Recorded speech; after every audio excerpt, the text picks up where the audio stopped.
Hey, thanks so much for taking a look at this. So let's set the scene.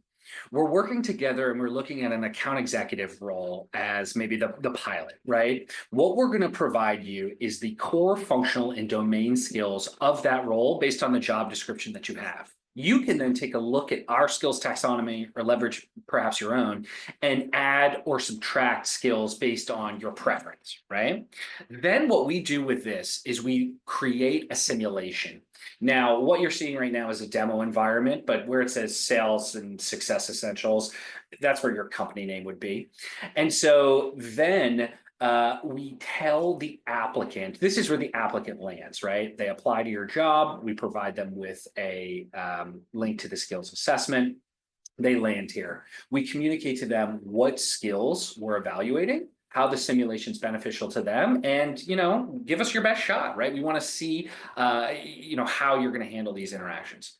So when I go into this simulation, we provide them with a prompt, right? In this fictional example, right, we're promoting Tally's all-in-one invoicing and expense tracking software. And I'm calling Dr. Sarah Patel, who's the managing partner of a optometry clinic with multiple locations, right? So we have clear objectives, right?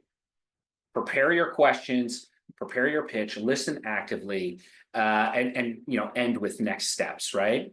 And we can alter the instructions of how you want these people to interact with the client based on your sales preferences and process internally. So when I click start, I then now am in the simulation. So I'll say, hey, Dr. Patel.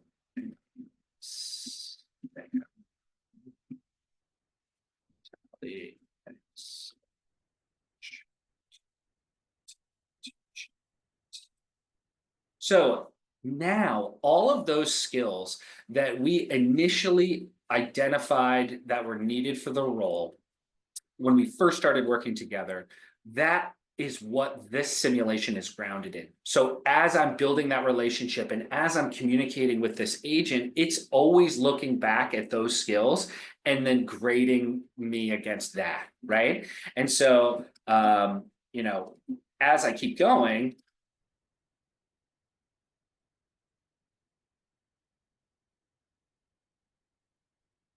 it's going to continue to evaluate me, right? So obviously I'm not doing a very good job right now, but 5, 10, or 15 minutes interacting with our agent, what that allows us to do is actually score and grade all of your applicants before you have a human recruiter actually reaching out to them.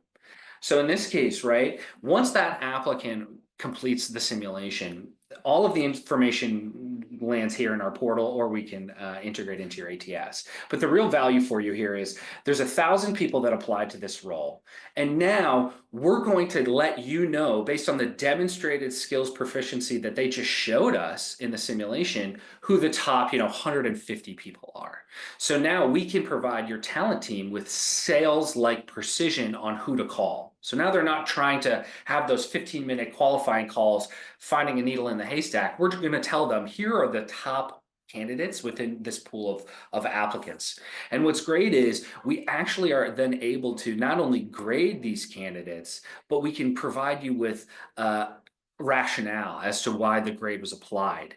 So for this one, right, with status communication on this separate example, we scored them a 4. So what does that mean, right? Clear and structured presentation of project updates and milestones, right? But as we potentially get into lower scores like this 3 for problem resolution, it says adequate identification of issues, but could improve on solution proposals, right? So they didn't really have any good new ideas for ways to fix the problem, right? So now your talent teams, your hiring managers can look at the rationale of these scores and say, okay, is this a deficiency I can just coach on and they'd be a great applicant?